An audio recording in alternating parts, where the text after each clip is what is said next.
Apprenants, bonjour et bienvenue sur la plateforme eSchool. Je suis William Ebonguet, enseignant de mathématiques. Ce jour, la notion que nous allons aborder, c'est le calcul littéral. Bon, vous prenez des notes, vous suivez attentivement et en commentaire, vous poserez toutes les questions. Il n'y a pas de questions bêtes en mathématiques, il n'y a pas de questions bêtes quand on veut le savoir. Toutes les questions, nous répondrons. Je suis devant vous pour ça, chers apprenants. Bon, aujourd'hui, nous parlerons du calcul littéral. Quelles sont les compétences visées dans le calcul littéral? En réalité, les compétences dans le calcul littéral, c'est s'abstraire des valeurs numériques particulières afin de résoudre de façon globale un problème. Qu'est-ce que ça veut dire? Apprenons. Par exemple, considérons ce rectangle. Considérons ce rectangle. Déjà, la situation problème, qu'est-ce qu'elle vous dit? Chaque élève donnera la formule de calcul du périmètre d'une figure de son choix après avoir précisé la figure. Vous ferez ça à la maison. Mais maintenant, ensemble, considérons ce rectangle. S'il est question pour vous de calculer le périmètre de ce rectangle, vous avez le droit d'écrire ici L1, L2, L3 et L4. Parce qu'en réalité, le périmètre d'une figure, c'est la longueur de tout son pourtour. Si vous parcourez un stade en courant, en réalité, le nombre de mètres que vous avez effectué, c'est le périmètre de ce stade en réalité. Donc, si un élève vient, il écrit P égale à L1 plus L2 plus L3 plus L4. En réalité, il a donné la valeur du périmètre de ce rectangle. En réalité, il a donné la valeur du périmètre de ce rectangle. Mais, vu que pour tous les rectangles qu'il aura en face de lui, il ne sera pas appelé à calculer toutes les valeurs. Le calcul littéral vous propose donc une formule globale, c'est-à-dire pour résoudre ce problème de façon générale. Et la formule globale, c'est P est égal à grand L plus petit l fois 2. Donc voilà ce à quoi sert le calcul littéral. Il résout plein de petits problèmes comme ceci. Ok. Petite 1, définition et présentation. Nous allons commencer par la définition d'une expression littérale. C'est quoi une expression littérale? En réalité, une expression littérale en mathématiques, c'est une expression qui contient des valeurs numériques et une ou plusieurs lettres. Par exemple, nous vous donnons là le périmètre du rectangle. Il s'agit d'une expression littérale parce que là, vous avez grand L qui représente la longueur, petit L. Là, il s'agit des lettres et avec une valeur numérique. Là, c'est l'expression littérale du calcul du périmètre du rectangle. C'est ça qu'il s'agit. Si vous avez à calculer le périmètre d'un cercle apprenant, voilà le cercle. En réalité, si un élève prend une corde qui épouse les contours du cercle et après il mesure sa longueur, il aura le périmètre du cercle. Sauf qu'il ne le fera pas, il n'aura pas toujours des cordes tout le temps. Qu'est-ce qu'il aura fait? Vous n'avez qu'à déterminer le rayon et la formule du périmètre vous est donnée par 2 multiplié par le rayon multiplié par pi, ce nombre irrationnel que vous appelez souvent pi et dont une valeur approchée est 3,14. Ou encore, il pourra prendre tout simplement le diamètre qui multipliera par cette même valeur pi, et tout ceci, c'est des expressions littérales. Donc, en réalité, vous comprenez que le calcul littéral vous aide à résoudre de façon générale un problème. Ok. Allons-y, chers apprenants, passons à au point numéro 2, réduire une expression littérale. Allons-y. Nous allons réduire des expressions littérales. On apprendra ce que c'est que réduire une expression littérale.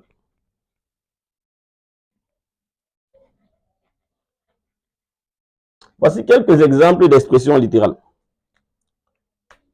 Nous avons par exemple E1 qui est égal à A plus B plus A plus C plus A plus C encore. Nous avons l'expression E2 qui est égal à 3x plus 2 moins x plus 4a plus 2a plus 2x.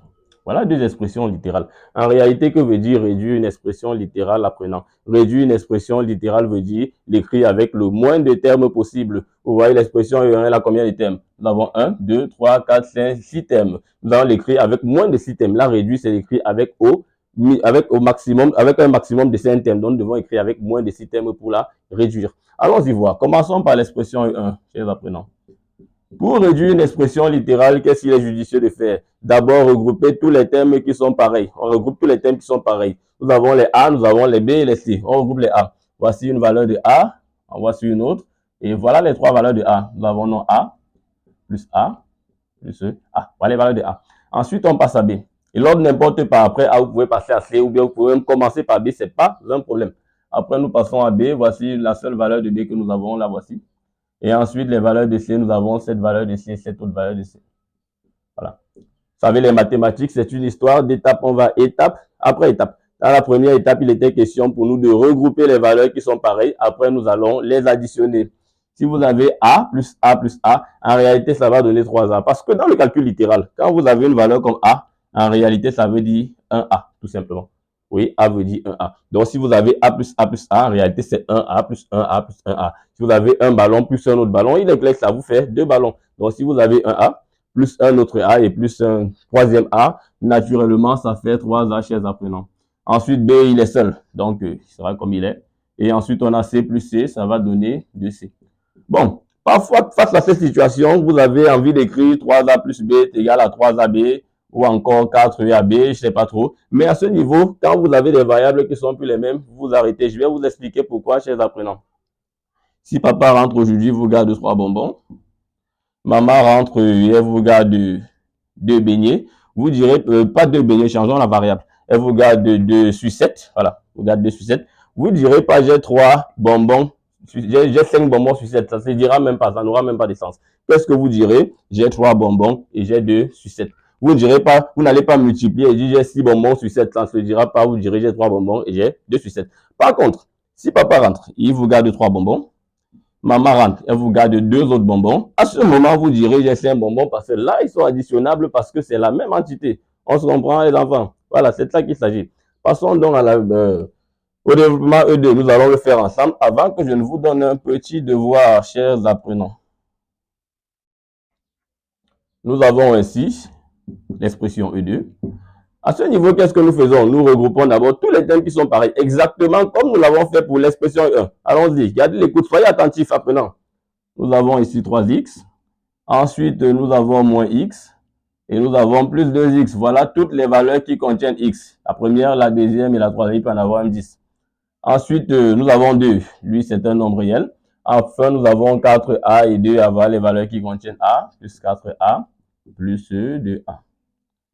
Les valeurs contenant x, nous avons dit tout à l'heure que si vous avez a, vous l'appelez 1a. Donc, si vous avez x, vous l'appelez tout simplement 1x. Quand vous avez 3x moins 1x, 3 beignets, on vous prend un beignet, il est clair que vous êtes à 2 beignets. Et si on additionne plus 2x encore, ça nous fait 4x apprenant. Donc, tout ce que les x vont donner, ça sera 4x.